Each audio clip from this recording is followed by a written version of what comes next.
players are told something goes after the game on Saturday, they go back, they review the footage. How difficult a watch was it?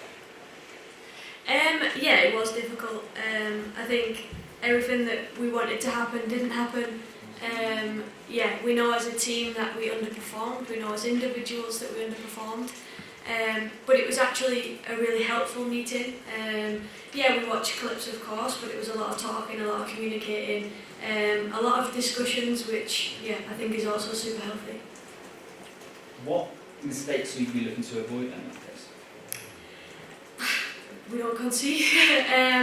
No, I think what we want is, going forward, is we want to just make actions. We want to stop talking, hence why I didn't want to do the press conference today, because I'm fed up of talking now. It's time that we focus and we want to put things on the grass. We want to make sure that we put things right on the pitch in order for us to be able to have this setting and be able to talk. I understand that we can't always talk when things are positive, which is normal, but I think we want to create action from what happened on Saturday, and the only way to do that is in the game on Wednesday. And I think we're all just dying for the game to come around as fast as possible, because we want to make sure that we're stepping on that foot, having knowing what we've experienced, but also wanting to make change in that.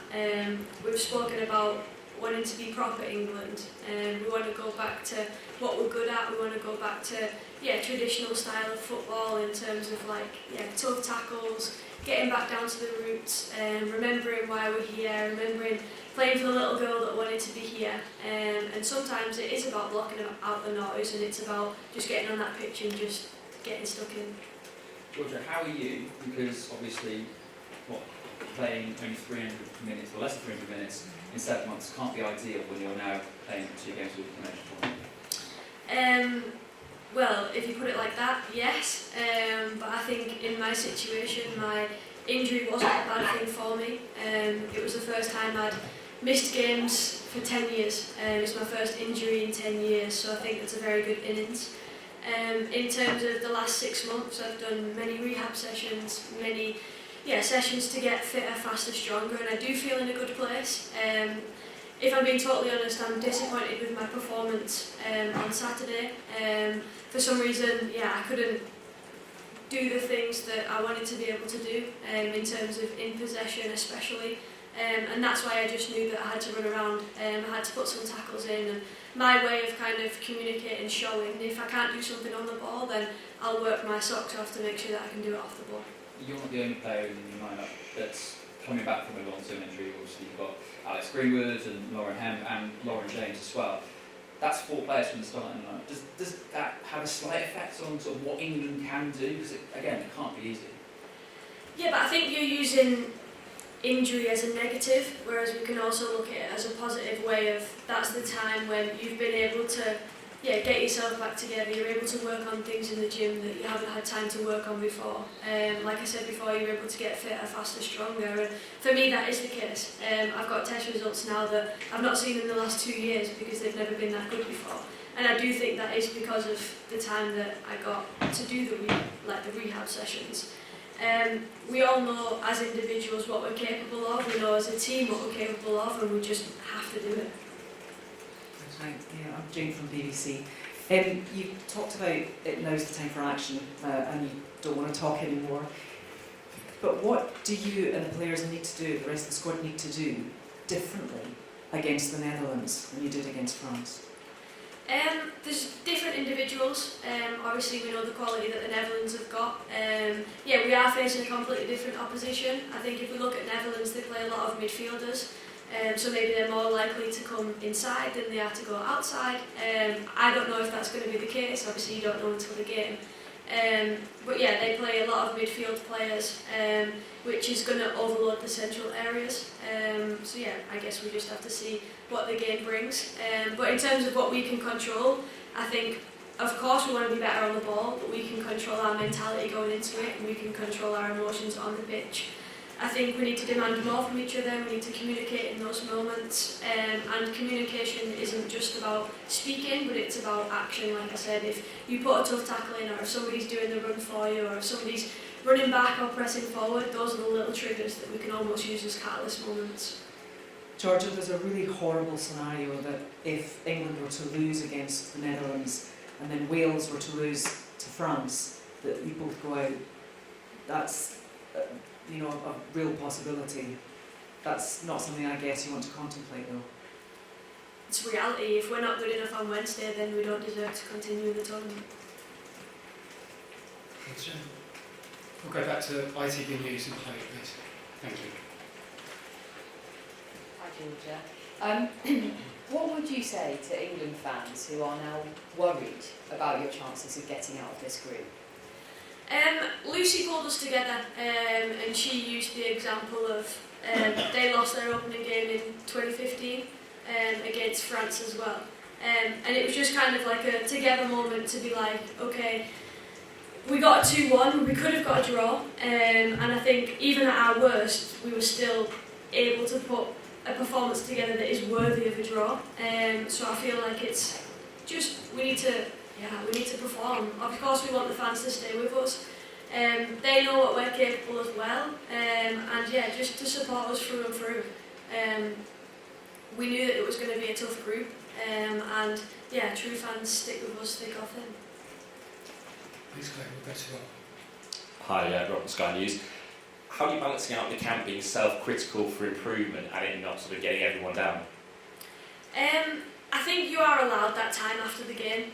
You're allowed the time to be able to be disappointed, to look at yourself, and then the day after it was more about working on what we can do as a whole team. Yeah, we had good conversations, good meetings, we watched clips on how we can do it, and then I think the day after the game, as soon as you get on that grass, you kind of forget about everything that's happened. I had a message from somebody that I knew, and it was like, it's just like a bad night out, and you want to forget it as much as possible and move on to the next one. So yeah, that is exactly what we're going to do. So you are keeping those messages from home. Is it sort of getting the inspirational messages rather than listening to some of that noise you talk about? Yeah, definitely. And you know your support network, you know the people that you can lean on, and it's just a matter of them saying, come on, you can do it. Yeah, if somebody gets a message from their grandma, they're straight up to say, my grandma's wished us good luck, and it's like everybody's watching and everybody cares and everybody's rooting for us, and it's our job to be able to, yeah, make that happen. Thanks. We'll go across to Emma, please. If we could keep it to question Emma Sanders, a question each from here on in, that'd be great. No problem. Hi Georgia. I just wonder, you sort of alluded to it there, but did your personal confidence take a bit of a hit after the game against France? Of course I was disappointed in my own performance. I did what I could to control what I could control, so my work rate, my efforts, my communication in terms of what was going on in the game, but I wasn't at the ball, and that was something that I was disappointed about.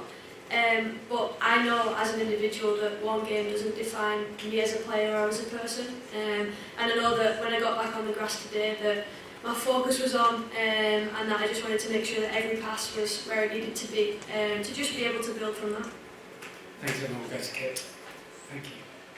Hi Georgia, can you give us a bit more of an idea about kind of the tone of the discussions you've had as a team since the France game? Were they emotional? Were there any kind of raised voices, or was it more measured than that? No, it was measured. I think 24 hours after the game you're a lot more calmer, you're a lot more logical about the situation. And I think for us it was just communicating on what we need from each other. We actually spoke, and not only yesterday in terms of the conversations, but in football it can be a lonely place. On the pitch, if you need something and you're not getting it, or if you want something and you're not getting it, also from us if we're not giving it, it can feel like a lonely place. And we don't ever want to experience that as a team. We want to make sure that we've got the communication, the eye contact, and making sure that we are communicating in good and in bad, because that's when we get the best out of each other. Thanks, Kit. We'll go across the break, please. Thank you. Hi George, I know you said you didn't want to talk and you've spoken very well, so... And a lot. And a lot, yeah. This is sort of football with a tournament now without a safety net. There could be fear there. How important is it that you stay brave as much as anything on Wednesday? Yeah, 100%. We have to be brave, we have to be ruthless, and I think you can see, even in spells of the game against France, that urgency, that desperation towards the end of wanting to try and put one in the back of the net. yeah, we need that for 90 minutes. Thanks, Luke. We'll go across to Charlotte. Thanks. Hi Georgia, you just said the game can't come soon enough and you just want to play it. Have your preparations in terms of how you distract yourself as a team, whether that's Monopoly Deal or anything, just to not talk, you've done the talking, but how are these next kind of 48 hours going to play, just to let your mind kind of relax a bit? Can you give us some insight into that? Yeah, I think the most important thing, like for me especially, is I stay very neutral.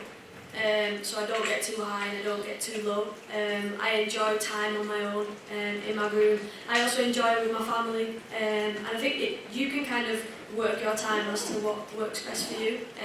You can see your family if you want to. You don't have to if they're going to mind you. You can also stay in your room if you want to. Unfortunately, I can't tattoo, so I'm having to find alternatives to keep my mind busy. But I've also enjoyed watching the other games of the tournament. Thanks, Charlotte. The best gentleman here. Thank you. Georgia Stanway from the Netherlands. Can you tell us something about the pressure there is now on Team England as you've lost the first one? Is there already some kind of crisis atmosphere in the England camp? You can kind of look at it both ways. There's either a lot of pressure because we do have to make it work, or there's no pressure because we also do have to make it work. And if we don't, we also know the circumstance. So yeah, just like what I said before, we go back to who we are, what we know, what we do best, and we're England. Yeah, we're full of English blood. And yeah, we want to go out there and we want to fight as much as we can, and yeah, go back to the way that we know it. So not really a crisis already? No crisis. Thank you. Go to Rachel. Hi Georgia, Charlotte mentioned the downtime and the importance of that. Leah mentioned Monopoly Deal the other day. You guys are all such competitors on the pitch. I wanted to know a bit of insight. Who's the most competitive with the off-the-pitch Monopoly and other games? Good question. I always hear Grace and Maya arguing over Spikeball. Yeah, trying to watch TV and they come in arguing and I'm like, shut up, I'm trying to watch the TV. Yeah, Tooney's very competitive, and then Arj as well, our assistant coach. Yeah, super competitive both on and off the pitch. Whatever the game is, he has to be involved and he has to be winning. Thank you. That's Kat. Hi Georgia, good to see you. Obviously England have so many options at number 10, and LJ hasn't been playing for 90 minutes. I just wonder what that's been like for you guys, sort of sitting behind that, and has it sort of caused any sort of uncertainty?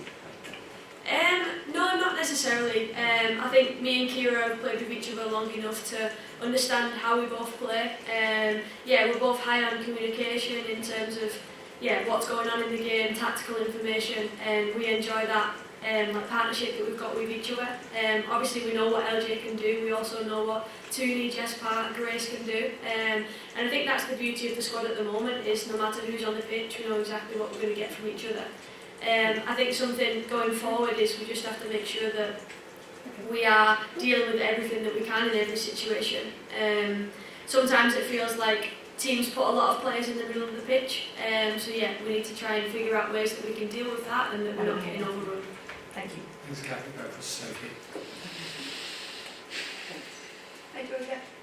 You're one of the more experienced members of this squad now and probably a leader as well. How have you found that role in the last few days and I guess in general? Because it become more and more the more you play for England?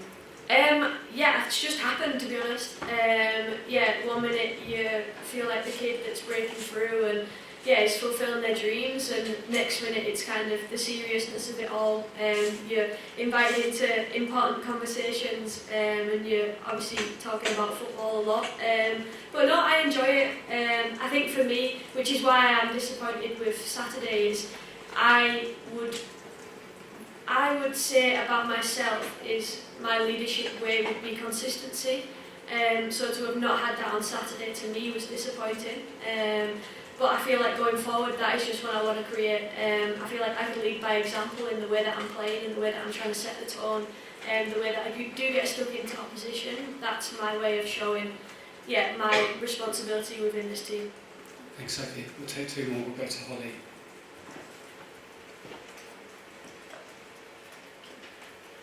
Hi Georgia.